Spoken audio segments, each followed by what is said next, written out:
Hi everyone, I'm Andy Stevenson. Now, as an audiobook narrator, you never stop learning.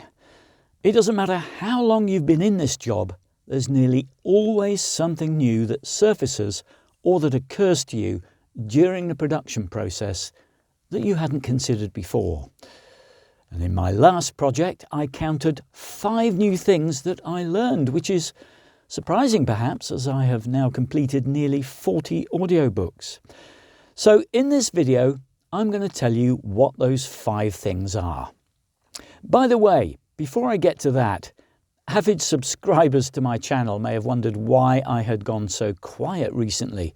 This is my first video for quite a while, and you could be forgiven for thinking the worst, but I apologise to all those who have been frantically checking the channel for new content over the past couple of months or more. I went off the radar because, to be honest, I've been really engrossed in 2 audiobook production projects that demanded a lot of concentration, and I didn't have the time or creative energy left to produce any videos.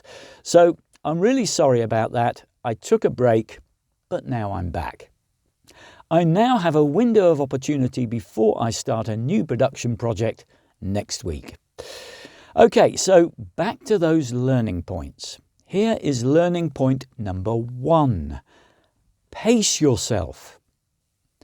Now, the first of the 2 books I completed recently was quite a long one. It ended up totaling 17.5 hours in length, and it was written in a beautiful and highly descriptive style.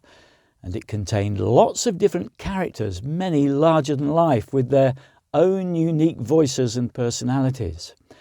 So it demanded a lot of concentration and a lot of creative and physical energy. I predicted at first that it would take me about 8 weeks to complete, but what with Christmas taking place during those weeks, and with the nature of the book, well, it ended up taking around 10 weeks. The author was thankfully totally cool about that, but the thing I learned here is to always under-promise and over-deliver. Don't put extra time pressure on yourself if you don't need to, and always give yourself enough time to take account of possible delays, such as a head cold for a few days, or the book just taking a bit longer than you originally thought. Sometimes producing an audiobook where you do everything, the preparation, the narration and recording, the editing and the mastering, the final submission to the audiobook platform, is a tiring and mentally taxing experience. So if you can avoid adding too much pressure to the mix, then do so.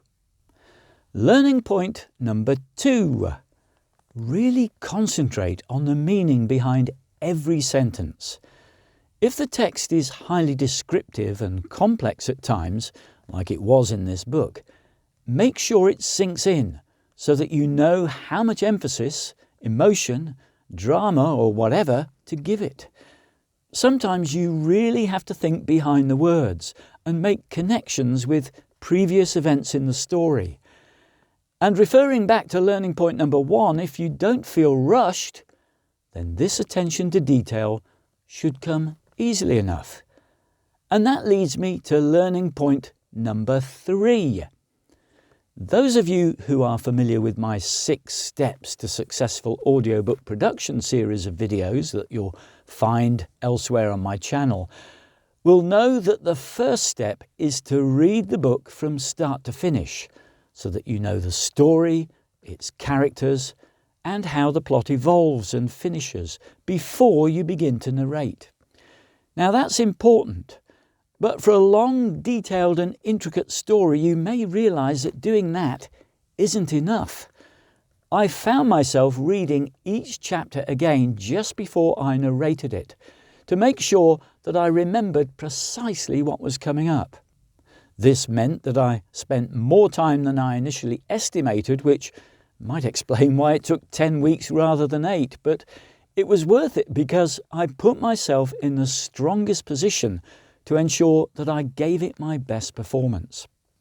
Okay, by the way, if you're enjoying this video so far, please click that thumbs up button to show that you liked it. This really helps me to grow the channel.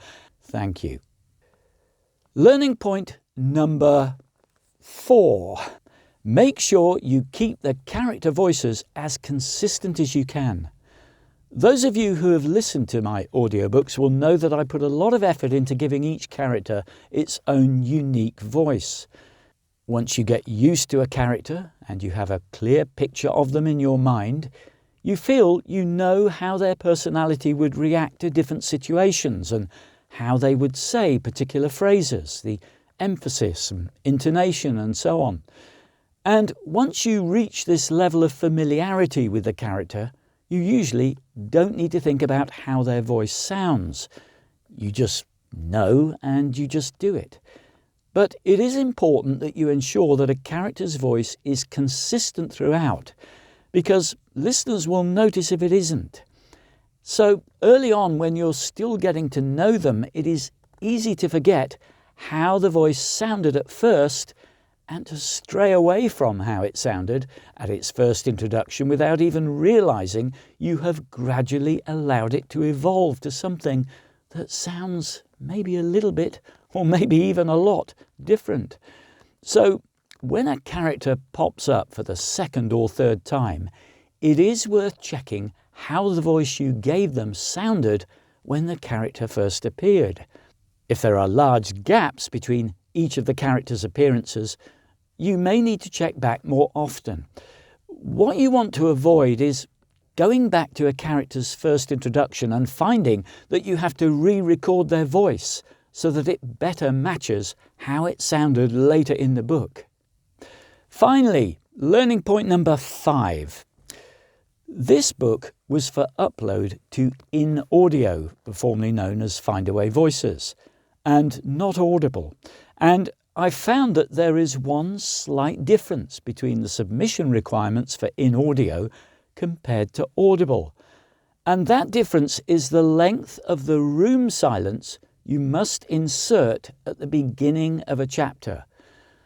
Because for Audible it is between 1 and 5 seconds, whilst with InAudio it is between half a second and 1 second. I didn't realise this at first, so I was glad that I checked, because it's an important difference to know when you are editing and mastering your recording. Okay, so they're the 5 points I learned from my last audiobook production project, and I hope that you found this video helpful. And what lessons did you learn from your most recent production?